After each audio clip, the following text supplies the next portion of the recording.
السلام عليكم ورحمة الله وبركاته.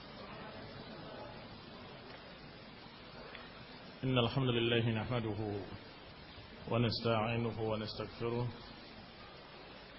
ونعوذ بالله من شرور أنفسنا ومن سيئات أعمالنا. من يهده الله فلا مضل له ومن يضلل فلا هادي له، وأشهد أن لا إله إلا الله وحده لا شريك له، وأشهد أن محمدا عبده ورسوله صلى الله عليه وعلى آله وأصحابه والتابعين وتابع التابعين ومن تبعهم بإحسان إلى يوم الدين. يا أيها الذين آمنوا اتقوا الله حق تقاته ولا تموتن إلا وأنتم مسلمون. يا أيها الناس اتقوا ربكم الذي خلقكم من نفس واحدة وخلق منها زوجها وبث منهما رجالا كثيرا ونساء، واتقوا الله الذي تساءلون به والأرحام إن الله كان عليكم رقيبا. يا أيها الذين آمنوا اتقوا الله وقولوا قولا سديدا يصلح لكم أعمالكم ويغفر لكم ذنوبكم، ومن يطع الله ورسوله فقد فاز فوزا عظيما. أما بعد، فإن خير الحديث كتاب الله، وخير الهدي هدي محمد صلى الله عليه وعلى آله وسلم، وشر الأمور محدثاتها، فإن كل محدثة بدعة وكل بدعة ضلالة وكل ضلالة في النار. Ikhwani fi din, a'azzakumullah, kaum muslimin yang saya hormati. Poin berikutnya dari usul sunnah, berkata Imam Al-Humaydi rahimahullah, wal Qur'anu kalamullah. Al-Qur'an adalah ucapan Allah. Sami'tu Sufyan yaqulu wal Qur'anu kalamullah wa man qala makhluqun fahuwa mubtadi'. Lam nasma' ahadan yaqulu hadha. Kata beliau, Al-Qur'an ucapan Allah, dan aku mendengar Sufyan, ini Ibn Uyainah, guru beliau, menyatakan bahwa Al-Quran ucapan Allah. Siapa yang berkata bahwa Al-Quran adalah makhluk, maka dia mubtadi'. Lam nasma' ahadan, kami tidak pernah mendengar seorang pun yang mengucapkan seperti itu. Ini tidak ada dari kalangan para pendahulu, para salafus salih yang menyatakan Al-Quran adalah makhluk. Ikhwan ibn a'azakumullah, sebagaimana yang sebelumnya, wawanya masih wawul ataf mengikuti yang sebelumnya, yang maknanya wa min usulis sunnah na'taqid anna al-Quran kalamullah. Termasuk prinsip-prinsip sunnah adalah beriman bahwa Quran ucapan Allah subhanahu wa ta'ala, bukan makhluk. Maka ikhwan ibn a'azakumullah, dikatakan selanjutnya oleh beliau, menukil dari gurunya Sufyan ibn Uyainah, bahwa siapa yang mengucapkan bahwa Quran makhluk, maka dia mubtadi', mengada-adakan ucapan baru. Berarti ucapan Quran adalah makhluk, adalah qaulun batil, fasidun, istadalla ala fasadihi bi'annahu qaulun ghairu masbuq. Dan beliau berdalil atas batilnya ucapan itu dengan tidak pernah seorang pun yang mengucapkan seperti itu. Itu cukup sebagai dalil. Mungkin kita akan bertanya, kenapa? Kok dalilnya? Aku mendengar Sufyan berkata begini. Kok ucapan gurunya? Mana dalilnya? Kalimat gurunya yang menyatakan lam nasma ahadan yaqulu hadza, itu sudah dalil. Kalau Syekh Ibn Utsaimin mengucapkan wad dalil adamud dalil. Dalilnya adalah tidak adanya dalil. Artinya tidak ada satu yang menunjukkan bahwa Quran itu adalah makhluk. Dan gak ada yang mengucapkan seperti itu. Rasulullah SAW dan para sahabatnya, para tabi'in, gak ada yang mengucapkan seperti itu sama sekali. Berarti mereka yang mengadakan ucapan itu adalah perkara yang dia ada-adakan. Atau dengan kata lain, bid'ah. Maka dia dikatakan mubtadi'. Kita bicarakan dari berapa sisi. Yang pertama, kita bicarakan dari sisi Al-Quran sebagai sifat dari sifat-sifat Allah. Karena Al-Quran adalah ucapan dari ucapan Allah SWT. Maka kalamullah, ucapan Allah adalah sifat qaimah yang tegak pada Allah SWT. Sedangkan sifat Allah bukan makhluk. Dari pembahasan pertama, bahwa karena ucapan Allah adalah sifat, maka sifat Allah bukan makhluk. Sebagaimana sifat-sifat lainnya dari sifat-sifat Allah, maha mendengar, maha melihat, apakah itu makhluk? Tentunya bukan. Demikian pula kalamullah, ucapan Allah, juga sifat Allah. Allah memiliki sifat kalam, Allah memiliki sifat berbicara. Maka tentunya kita katakan itu sifat dari sifat-sifat Allah, berarti bukan makhluk. Sebagaimana sifat-sifat Allah yang lain, ahlu sunnah mengimaninya, percaya dengan berita dari Allah dan Rasulnya tentang sifat-sifat Allah. Kalau Allah Subhanahu wa taala sudah berfirman, wa kallamallahu Musa taklima, Allah mengajak bicara Musa dengan taklima sebagai ketegasan dengan pembicaraan. Maka amanna bihi, kami beriman dengan berita ini, bahwa Allah berbicara. Hanya saja ahli sunnah mengimani sifat Allah dengan kaidah-kaidah. Pertama, menyatakan bahwa sifat Allah tidak mungkin sama dengan sifat makhluk. Allah memiliki sifat kalam, berbicara. Makhluk berbicara, tetapi berbicaranya Allah tidak sama dengan berbicaranya makhluk. Pasti sesuai dengan keagungannya, sesuai dengan kemuliaannya, tidak akan sama dengan makhluk. Dan juga kaidah tidak boleh ditakwilkan kepada makna-makna lain. Kalau dikatakan kallamallahu, Allah mengajak bicara Musa, tidak bisa diganti, ditakwilkan, diplesetkan maknanya kepada makna lain. Maknanya Allah berbicara adalah Allah menciptakan pembicaraan. Fahada kadzibun 'ala Allah. Dia berdusta atas nama Allah. Karena tidak ada dalilnya la minal Quran wala minas sunnah. Enggak ada dalil, tidak dari Quran, tidak dari sunnah yang menunjukkan bahwa Allah menciptakan pembicaraan. Adanya Allah berbicara. Apakah dengan kalimat kallama seperti wa kallamallahu Musa wa taklima, dan juga wa kallamahu rabbuh. Kadang-kadang dengan kalimat qala Allah atau yaqulullah. Kadang-kadang dengan kalimat auha Allah, Allah mewahyukan. Tiga-tiganya sama, kalam. Qala maknanya ucapan, kallama maknanya berbicara, auha maknanya mewahyukan, membicarakan atau membisikkan. Maka ikhwan fillah a'azakumullah kaum muslimin yang saya hormati, iman kepada sifat Allah al-kalam wajib bagi seluruh kaum muslimin, karena beritanya dari Allah dan Rasulnya. Siapa yang mengingkarinya berarti mengingkari berita dari Allah.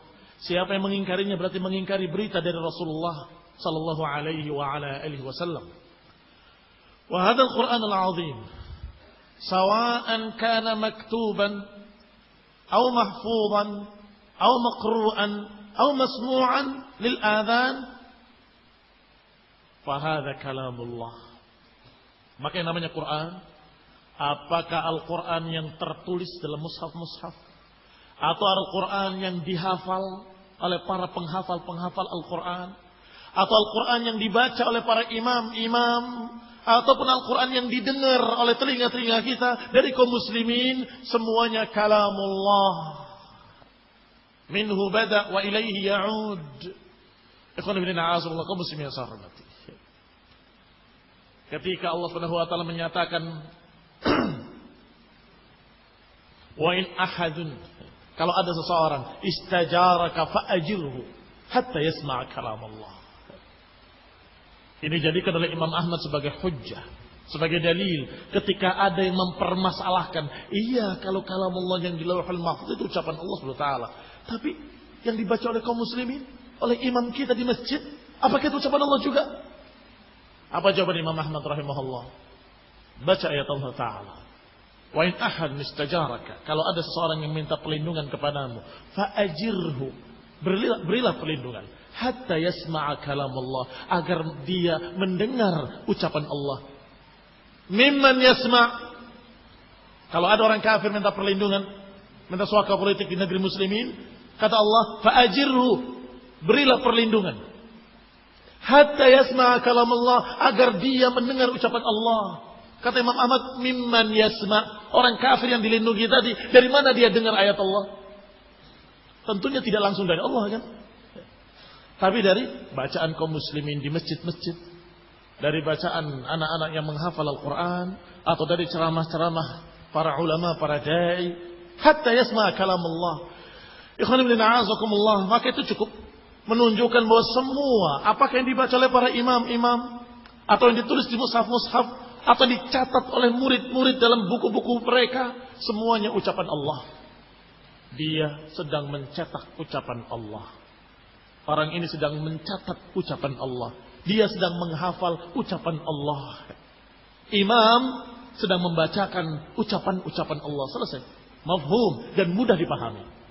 Tidak mempersulitnya kecuali ahlul dalal wa ahlul hawa. Mempersulit permasalahan. Yang tadinya sudah jelas, jadi nggak jelas. Sebentar, kalau yang dicetak bagaimana? Kalau yang dibaca suara kita bagaimana? Di permasalahan dibikin rumit. Padahal sudah jelas dia membaca ucapan Allah, selesai. Tapi mereka mempermasalahkan suara saya.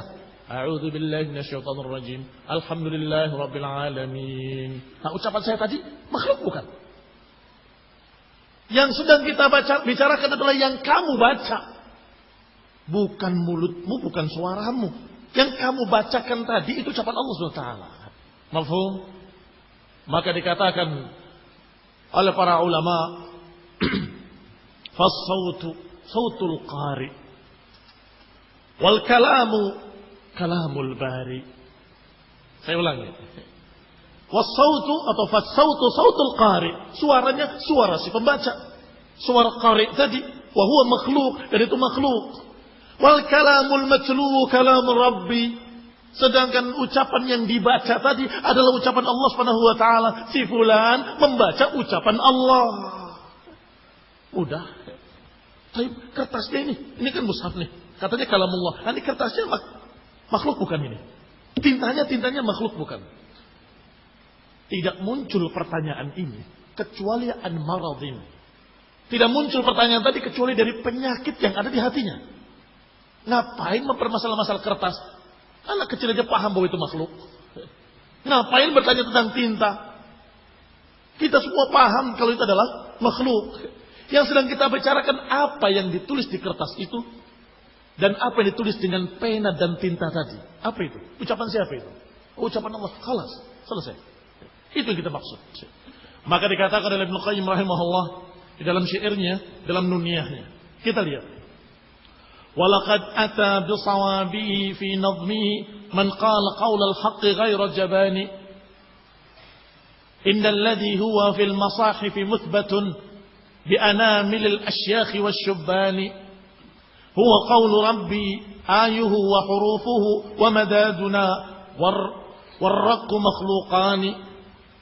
فشفى وفرق بين متلو مصنوع وذاك الحقيقة العرفان. الكل مخلوق وليس كلام المتلو مخلوقا هما شيئان. فعليك بتفصيل والتمييز والإطلاق والإجمال دون بيان قد أفسد هذا الوجود وخبط الأذهان والآراء كل زمان. Kata Ibnu Qayyim dalam nuniyahnya, sungguh telah datang dengan kebenaran dalam nazm-nazmnya, dalam syair-syairnya. Dengan ucapan yang hak, tidak ada rasa takut menyampaikan kebenaran. Innal ladzi huwa fil masahif muthbat, sesungguhnya yang ada dalam mushaf-mushaf yang sudah ditetapkan, ditulis dengan jari-jari orang tua atau anak muda. Huwa qawlu rabbi, yang ditulis itu adalah ucapan Rabbku. Ayuhu wa hurufuhu, ayat-ayatnya dan huruf-hurufnya. Wa madaduna warraqu, dan tintanya dan kertasnya makhluqani. Itu makhluk. Tintanya, kertasnya makhluk. Tapi yang ditulis dengan tinta tadi di atas kertas tadi adalah kalamu Rabbi, ucapan Rabbku. Fashafa wa farraqa baina matluwin masnu' wa dzaka haqiqatul irfani. Maka bedakanlah antara yang ditulis dan antara alat yang dipakai untuk menulis. Maka itulah satu ilmu. Al-kullu makhluk, semuanya makhluk. Walaysa kalamuhul matluwu makhluqan, tetapi ucapan yang dicatat, ucapan yang dibaca bukan makhluk. Huma syai'ani, dua perkara itu dua yang berbeda. Kertas, tinta, suara orang itu syai'. Sedangkan yang ditulis, yang dibaca syai'un akhar, kalamu Rabbi, kalamullah, ucapan Allah Subhanahu wa taala. Fa'alaika bitafsil wa tamyiz, maka atasmu untuk merincikan, untuk membedakan. Fal itlaq wal ijmal duna bayani qad afsada, sungguh telah merusak keberadaan ini semua, telah membuat kabur benak-benak manusia, pendapat-pendapat mereka setiap zaman. Alhamdulillah. Maka ikhwan fillah azakumullah, sesungguhnya mudah dipaham bahwasanya yang namanya Al-Quran kalamullah, ucapan Allah. Maka yang dibaca oleh imam-imam dikatakan imam membaca ucapan Allah. Yang dihafal oleh santri-santri, maka kita akan santri menghafal ucapan Allah. Yang ditulis, kita katakan bahwa itu dia sedang menulis ucapan Allah. Yang dicetak, kita menyatakan bahwa mereka sedang mencetak ucapan Allah. Wa akhrajal Imam Ad-Darimi dalam kitabnya Ar-Rad 'alal Jahmiyah, ketika membantah Jahmiyah. Beliau Ad-Darimi rahimahullah membawakan sanadnya yang sahih kepada Amr bin Dinar. Kata Amr bin Dinar, "Adraktu ashaban Nabi, aku temui para sahabat-sahabat Nabi, faman dunahum, dan juga yang setelah mereka, mundu 70 sanah, sejak 70 tahun yang lalu. Yaqulun, semuanya berkata, Allahul khaliq wa ma siwahu makhluk. Allah lah pencipta, dan yang selain Allah adalah makhluk. Wal Qur'anu kalamullah, dan Al-Quran ucapan Allah. Minhu kharaja wa ilaihi ya'ud. Keluar dari Allah Subhanahu wa taala dan kembali kepada Allah Subhanahu wa taala. Lihat ikhwan fillah azakumullah. Malik atau Amr bin Dinar menyatakan bahwasanya dia menemui para sahabat dan yang setelahnya seluruhnya mengatakan dengan kalimat yang sama bahwa Al-Quran ucapan Allah. Bahwa selain Allah semuanya makhluk. Nah, Al-Quran, Quran itu ucapan Allah, ucapan itu sifat dari sifat-sifat Allah. Maka nggak perlu dipertanyakan. Oh, kalau selain Allah berarti makhluk. Bagaimana dengan sifat mendengarnya Allah? Yaitu dan Allah dengan sifat-sifatnya. Bagaimana dengan sifat Allah yang ini, sifat Allah yang itu? Semuanya adalah bukan makhluk, karena itu Allah Subhanahu wa taala. Jangan dipertentangkan bahwa yang namanya kita beriman kepada Allah, beriman juga dengan sifat-sifatnya.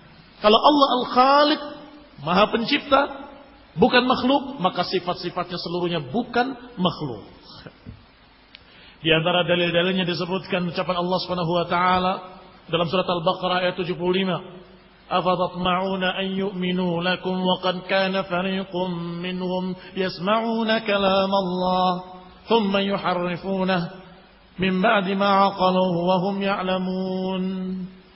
Kata Allah, apakah kalian berharap mereka akan percaya pada kalian padahal mereka sudah mendengar sendiri ucapan Allah.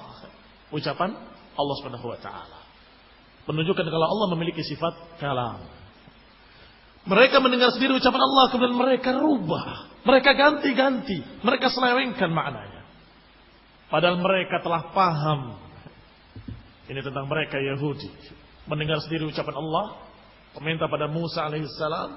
Ketika diberi, mereka justru mentahrifnya, merubahnya, menggantinya. Ayat kedua dalam surat Taubah. Wa in ahadun minal musyrikin istajaraka fa'ajirhu hatta yasma'a kalam Allah. Yang dipakai hujjah oleh Imam Ahmad rahimahullah tadi. Wa in ahadun minal musyrikin istajaraka fa'ajirhu hatta yasma'a kalam Allah. Juga disebutkan kalam Allah. Yang ketiga ucapan Allah dalam surat Al-Fatih ayat 15.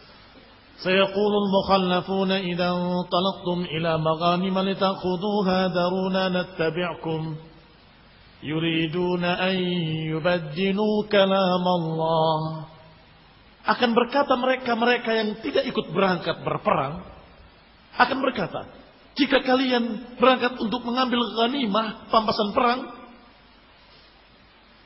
maka jangan tinggalkan kami. Daruna nattabi'akum, biarkan kami ikut kalian. Ikut perangnya enggak mau. Ketika pembagian ghanimah, ajak kami. Kata Allah, yuriduna an yubaddilu kalam Allah. Mereka menginginkan untuk merubah ucapan Allah. Ini juga disebutkan kalam Allah. Maka dijawab, qul lan tattabi'una kadzalikum qala Allah min qabl. Katakan, kata Allah pada nabinya, wahai Rasul, katakan pada mereka, lan tattabi'una, kalian gak akan mengikuti kami. Kadzalikum qala Allah min qabl. Inilah yang diucapkan oleh Allah sebelumnya. Berarti dalam satu ayat disebutkan dua perkara.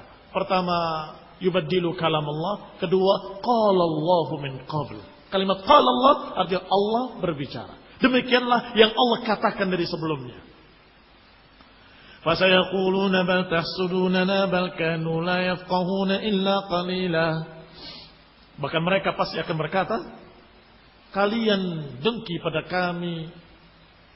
Kata Allah, bahkan mereka tidak memahami kecuali sedikit. Dalil lainnya dalam surat Al-Kahfi ayat 27. Waslu ma uhiya ilaika min kitab rabbik la mubaddila li kalimatih. Katakan, watslu, bacakan pada mereka, ma'uhiya ilaika, bacakan apa yang diwahyukan oleh Allah kepadamu. Berarti sudah kita mendapatkan 3 lafaz. Lafaz pertama kallama, kalam. Lafaz kedua qala Allah. Lafaz ketiga Allah mewahyukan. Watslu ma'uhiya ilaika min kitab rabbik, bacakan apa yang diwahyukan kepadamu dalam kitab Rabbmu. La mubaddila li kalimatih, sungguh gak ada yang bisa merubah kalimat-kalimat Allah. Kalimat-kalimat Allah. Walan tajida min dunihi multahada. Demikian pula dalam ayat lain, watslu ma uhiya ilaika minal kitab wa aqimis salah. Ikhwan ibn a'azakumullah muslimin sarabati. Maka di sini ayat-ayat yang seperti ini dan masih banyak lagi ayat lainnya semirip dengannya, semuanya merupakan dalil bahwa Allah benar-benar berbicara. Hakikatan, hanya saja pembicaraan Allah tidak sama dengan pembicaraan makhluk, tidak sama dengan makhluk. Sebagaimana kita katakan bahwa Allah mendengar, tetapi tidak mendengar seperti kita yang lemah ini. Allah Maha melihat, tidak seperti melihatnya kita. Demikian pula kita katakan Allah berbicara, tidak seperti berbicaranya kita. Allah Maha sempurna, ucapannya Maha sempurna dan sesuai dengan keagungannya dan ketinggiannya. Wafis sunnah, dan dalam sunnah juga ada dalil-dalil. Di antaranya adalah ketika Rasulullah SAW dalam 2 kitab sahih diriwayatkan bahwa beliau menyatakan, innama kana alladhi utitu wahyan awhahu Allahu ilayya. Sesungguhnya yang diberikan kepadaku adalah wahyu yang auhahu Allahu ilayya, yang Allah wahyukan kepadaku. Kalimat auha yuhi juga maknanya berbicara, membisikkan pembicaraan. Yuhi ba'duhum ila ba'din zukhrufal qawli ghurura, saling membisikkan ucapan-ucapan. Maka di sini disebutkan dalam hadis yang sahih, auhahu Allahu ilayya, Allah wahyukan kepadaku. Bahkan ada pula hadis yang menyebutkan dengan lafaz kalam, yaitu ketika Rasulullah SAW mengatakan kepada musyrikin yang menghalangi beliau untuk menyampaikan dakwah, yang menghalangi beliau untuk menyampaikan tauhid. Apa kata beliau alaihi salatu wassalam? Beliau menyatakan, atamna'uni an uballigha kalam rabbi. Apakah kalian menghalangiku untuk menyampaikan ucapan Rabbku? Maka terbantahlah mereka ahlul dhalal yang tidak percaya bahwa Al-Quran ucapan Allah. Mereka menyatakan iya dari Allah, tapi bukan ucapan Allah. Ada sesuatu yang bertentangan di dalam benak mereka. Ada kontradiksi. Ya memang dari Allah, tapi bukan ucapan Allah. Lantas ucapan siapa? Kalau bukan ucapan Allah. Rasulullah SAW dalam riwayat yang dikeluarkan oleh Imam Abu Dawud dan juga Tirmidzi rahimahumullah dan juga Ibnu Majah, bahwa Nabi SAW menyatakan pada mereka, fa inna Quraisyan qad mana'uni an uballigha kalam Rabbi. Sungguh Quraisy telah menghalangi aku untuk menyampaikan kalam Rabbi. Kita tanyakan pada mereka yang mengingkari masalah ini, apakah Rasulullah salah ketika Rasul menyatakan kalam Rabbi? Apakah Rasulullah SAW keliru ketika menyatakan aku menyampaikan ucapan Rabbku? Harusnya jangan begitu. Aku menyampaikan ucapan yang diciptakan oleh Rabbku. Harusnya begitu. Berarti kalian menyatakan seperti itu pada Nabi, pada beliau alaihi salatu wassalam. Ikhwan ibn a'azakumullah. Fa sayyidul khalqi wa imamuhu. Maka sayyidul khalq Rasulullah SAW dan imam mereka semuanya, bahwa beliau mengucapkan kalimat-kalimat sangat tegas. Allah berfirman, Allah berikan wahyu, Allah berbicara. Semuanya dalil-dalil yang qat'i bahwa Allah Subhanahu wa taala benar-benar berbicara. Pembahasan kedua adalah orang-orang yang menyimpang. yakni golongan-golongan yang bingung terhadap sifat ini.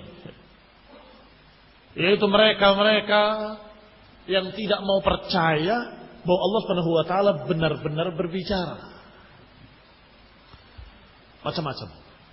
Ada yang kelompok menyatakan Allah Subhanahu wa taala hanya menakdirkan dengan kun fayakun, tiba-tiba Nabi paham. Allah enggak berbicara. Tiba-tiba Nabi paham. Ada yang menyatakan pula bahwa Allah Subhanahu wa taala tidak berbicara, tetapi malaikat yang ditakdirkan untuk mengucapkan pembicaraan dari Allah Subhanahu wa taala. Jadi itu ucapan malaikat, bukan ucapan Allah. Ini semua takwil batil karena bertentangan dengan Quran dan Sunnah. Kenapa mereka tidak mau? Kenapa enggan untuk berkata bahwa Allah berbicara? Padahal Quran berkali-kali menyatakan qala Allah, qala Allah. Berapa kali Allah Subhanahu wa taala menyatakan wa kallamallah? Dan berapa kali Rasulullah SAW menyatakan kalamullah, ucapan Allah, ucapan Allah.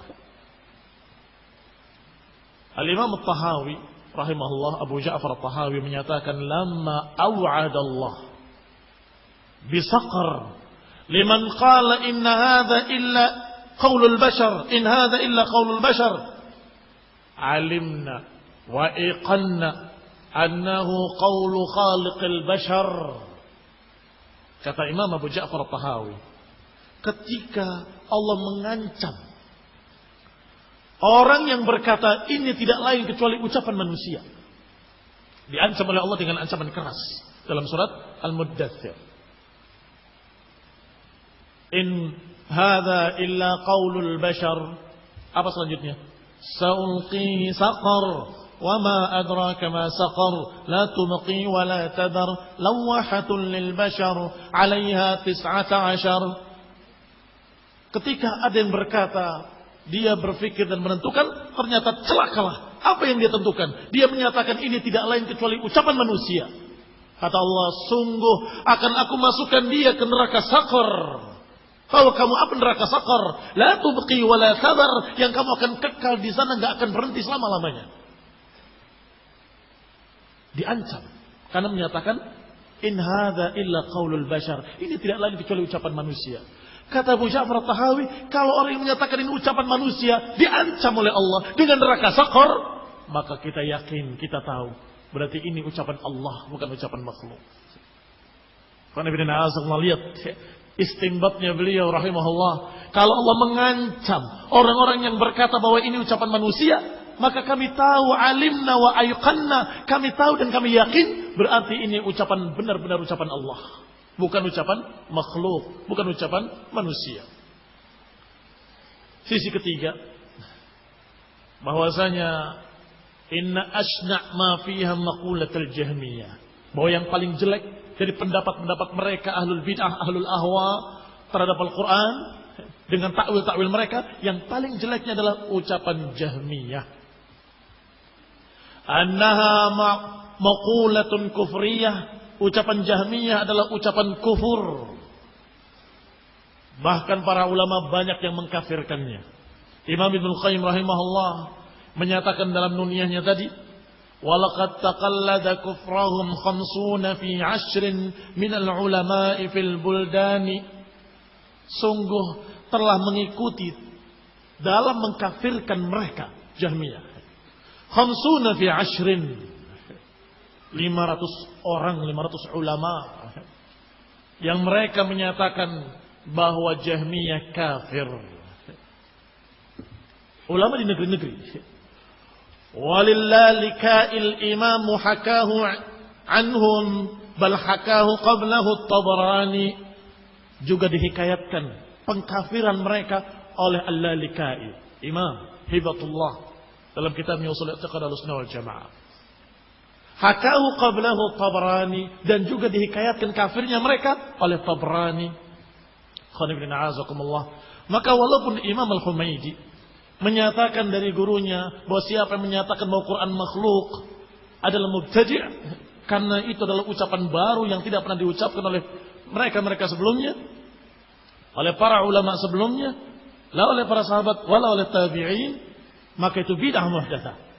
Tetapi khonifina azakumullah, dari sisi isinya bahwa itu adalah kufrun, ucapan kufur. Dari sisi tidak pernah diucapkan berarti bid'ah. Dari sisi menentang ucapan Allah, maka dia kufur.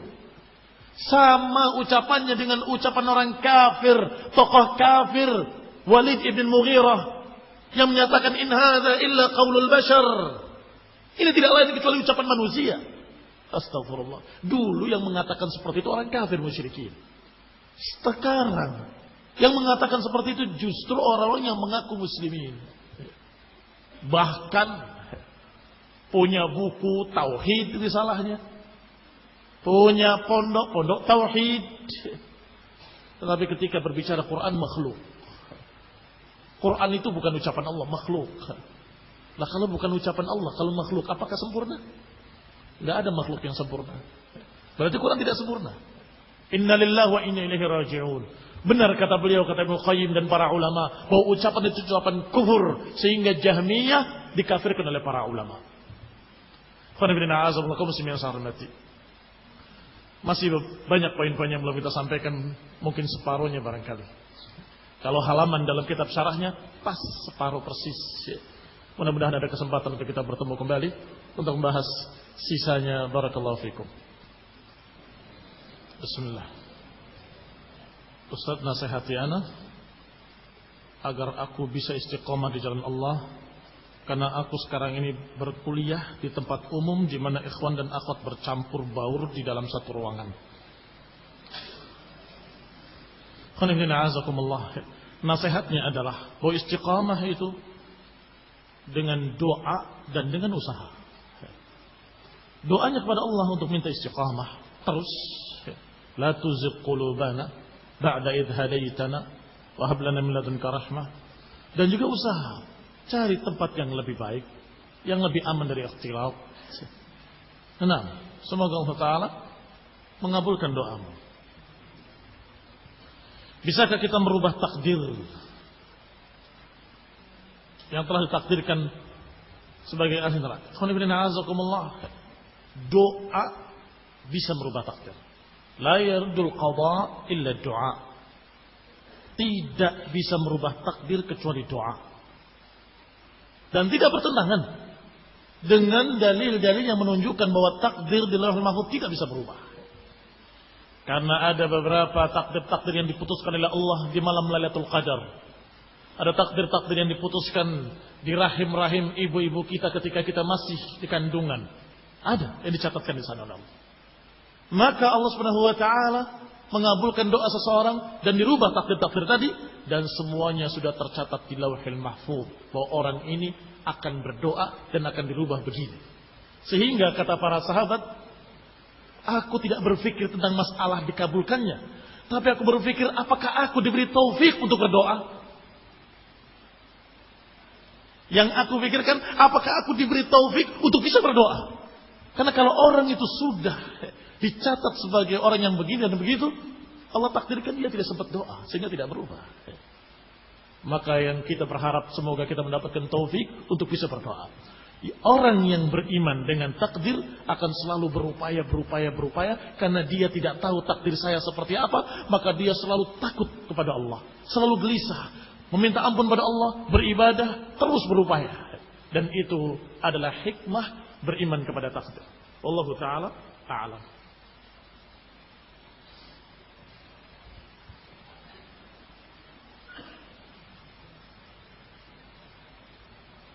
Dalam usaha ada pemilik modal dan ada pelaku usaha. Apakah kita boleh menjalankan usaha yang sumber modalnya dari pemilik usaha tersebut dari pinjaman bank ribawi?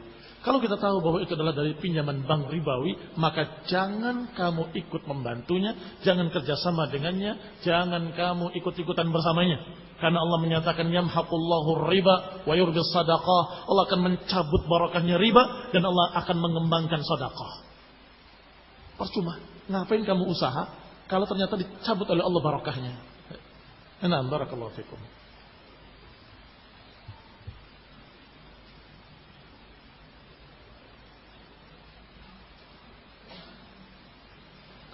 Siddiqin adalah derajat tertinggi setelah Nabi.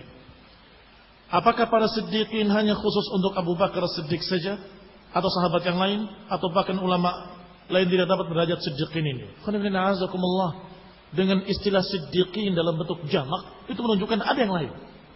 Tetapi imam, pimpinannya siddiqin yang paling tingginya adalah Abu Bakar As-Siddiq radhiyallahu ta'ala anhu. Bukan tidak ada di bawah beliau dari kalangan siddiqin, tetapi tentunya di bawahnya Abu Bakar Siddiq radhiyallahu taala anhu.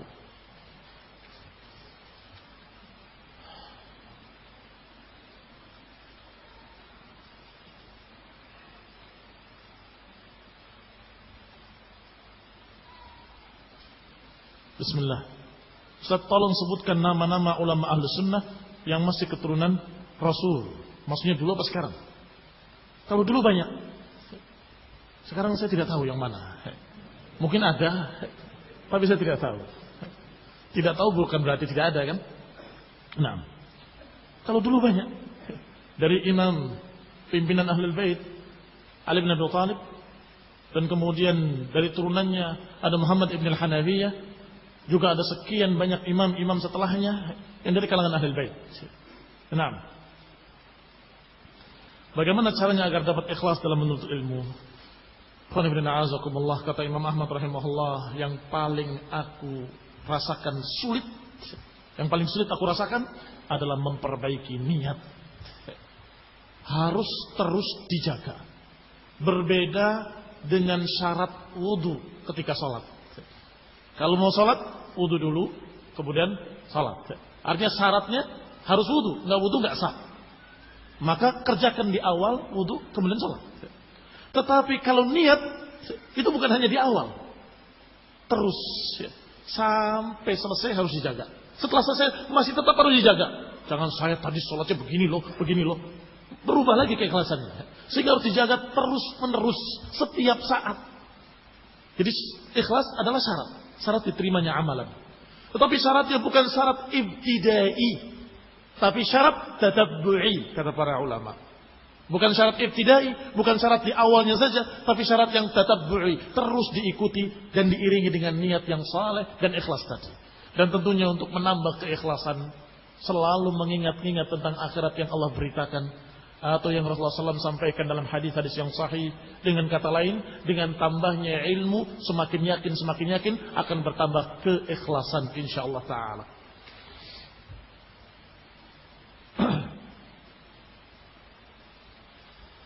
Ustaz, saya mau tanya tentang hukum tato permanen, dan apakah boleh menghapus tato permanen dengan setrika dan semacamnya? Jazakallahu khairan.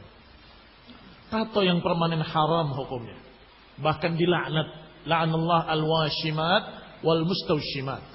Allah melaknat wanita-wanita yang mentato dan wanita-wanita yang ditato.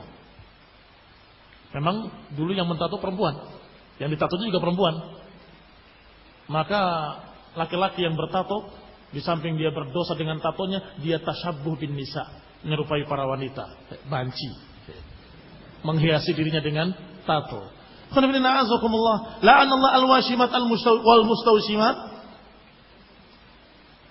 Allah melaknat mereka-mereka yang mentato dan mereka-mereka yang ditato.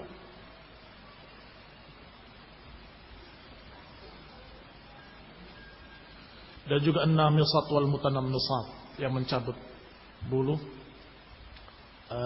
alisnya.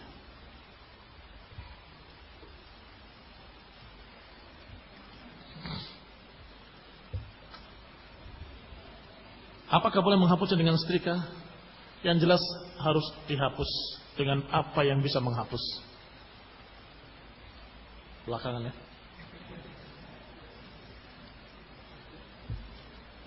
Kalau sempat.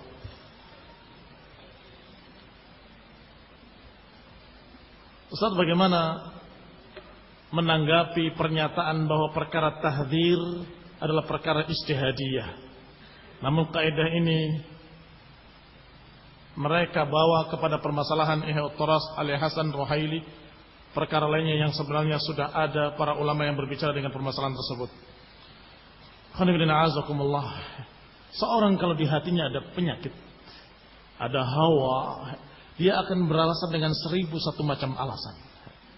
Walaupun dia sudah tahu bahayanya ahlul bid'ah, bahayanya hizbi, bahayanya mereka-mereka yang mengajarkan berbagai macam kebid'ahan dan menentang prinsip-prinsip sunnah, mereka masih tidak peduli.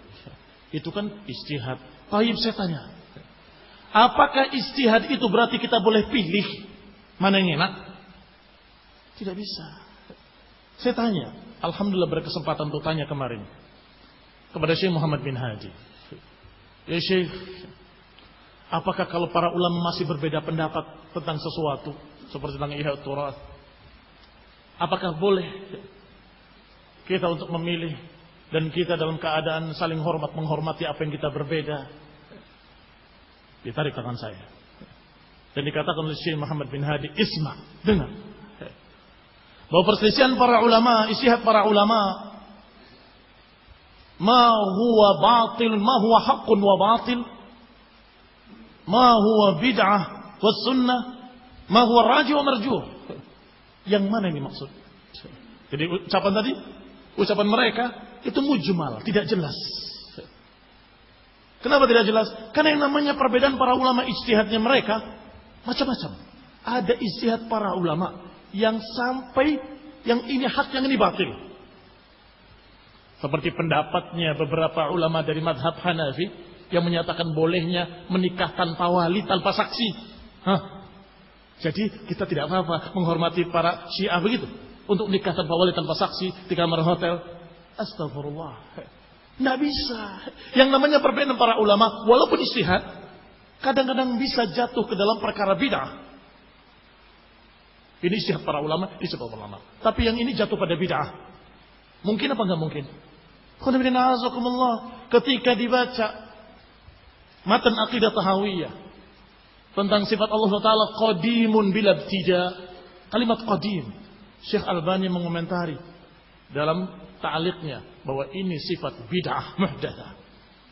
Padahal ulama yang nulisnya Abu Ja'far Tahawi imam. Demikian pula Syekh bin Baz ketika mentaklik kitab yang sama menyatakan hadis sifat muhdatsah, bid'ah. Allah tidak disifati dengan sifat qadim. Allah disifati dengan awal, huwal awal wal akhir wal zahir wal batin. Tapi kan ini ijtihadnya beliau. Kalau batil, kalau bid'ah, ghafarallahu lahu, semoga Allah mengampuni beliau. Tapi pendapatnya kita katakan dengan tegas bid'atun muhdatsah. Iya kan? Demikian pula ijtihad para ulama. Yang ini ternyata hak, yang ini batil. Bagaimana? Ar-Ruhaili berijtihad. Ibrahim Ruhaili. Bahwasanya saya jamin kamu nggak akan ditanya di kubur tentang masalah fulan kada, fulan kada. Diterima ijtihadnya. Menjamin nggak akan ditanya masalah ini, masalah tahdzir-tahdziran. Astagfirullah. Dengan kalimat ana admanu, aku jamin engkau tidak akan ditanya. Kok beraninya? Man yata'ala 'ala Allah. Siapa yang lancang berani kepada Allah menyatakan seperti itu? Allah enggak akan tanya. Tahu dari mana? Kira-kira ini istihad yang mana? Yang rajih atau marjuh? Atau hak atau batil? Atau sunnah dan bid'ah? Yang mana kira-kira? Jangan membuat bingung kaum muslimin ahlus sunnah. Jangan membuat bingung salafiyin. Kalau hak katakan hak, kalau batil katakan batil, yang benar katakan benar, yang salah katakan salah. Selesai. Permasalahan seperti itu seringkali dipakai oleh politikus untuk mengakurkan semua pihak. Sudahlah, walaupun kita berbeda pendapat, kita tetap satu. Ini kalimat-kalimat seperti itu sering dipakai untuk itu. Mempersatukan dua yang berbeda. Kalau para ulama yang ini membawakan dalil-dalil, si fulan hizbi, ini buktinya. Yang menyatakan, oh tidak, dia tidak hizbi. Terus, tanpa alasan apapun, apa yang kita lakukan? Mana yang kita ambil? Para ulama mentahdir Ali Balhaj, Ali Hasan Abdul Hamid, membelanya, salafi. Syekh Muhammad bin Hadi dan para ulama mentahdir Adnan Ar'ur di Riyadh, hizbi qutbi. Ali Hasan Abdul Hamid membelanya, dia salafi, ahlus sunnah. Jadi kita pilih istihad yang mana? Istihadnya Ali Hasan atau istihadnya para ulama? Kita lihat mana yang bawa dalil, yang bawa hujjah, maka kita pegang. Pendapat yang bertentangan dengan dalil, dengan hujjah adalah pendapat yang salah, pendapat yang keliru, imma batil, wa imma bid'ah, wa imma marjuh, wa imma pendapat yang lemah, yang semuanya bermakna ditinggal. Hanya saja kalau para ulama terdahulu wafat dalam keadaan tidak ada yang berbicara tentang kesalahannya, maka ketika kita membaca, oh beliau keliru rahimahullah, ketergelinciran beliau sebagai manusia. Tapi kalau dia masih hidup, ditegur oleh para ulama kibar, kemudian dia maksakan diri, tidak, pokoknya ini pendapat saya. Ini berbeda keadaannya. Tidak sama dengan waktu itu. Tidak sama dengan orang yang tergelincir, kemudian belakang baru diketahui. Baik. Nasallahu salam al-afiyah.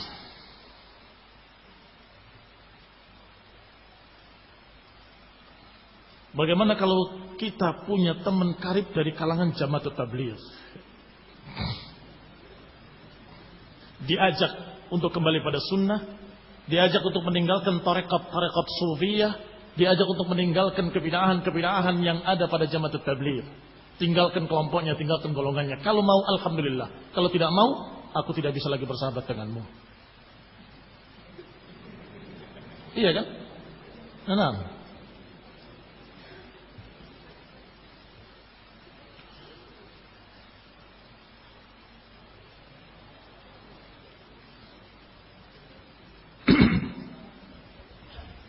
Dibaca. Ustaz, penting banget. Apa hukumnya nonton sepak bola di TV? Seperti Liga Champion, Piala Dunia, dan lain-lain. Apa hukumnya beli TV dengan alasan ingin nonton bola saja? Daripada malam-malam nonton TV di rumah tetangga?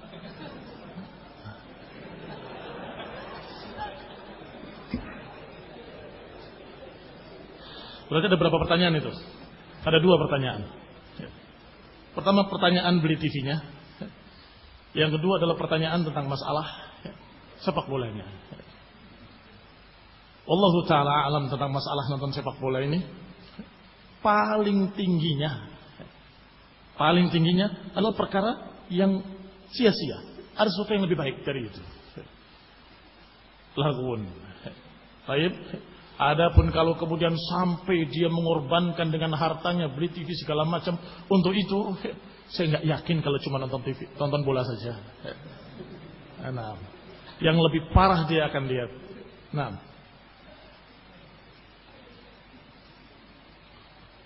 penting banget. Masya Allah.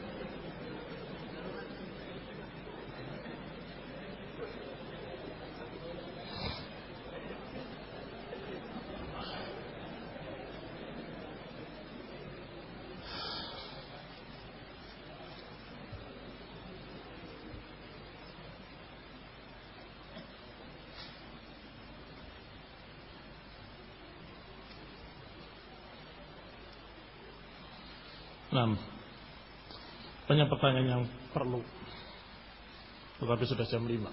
Barakallahu fikum.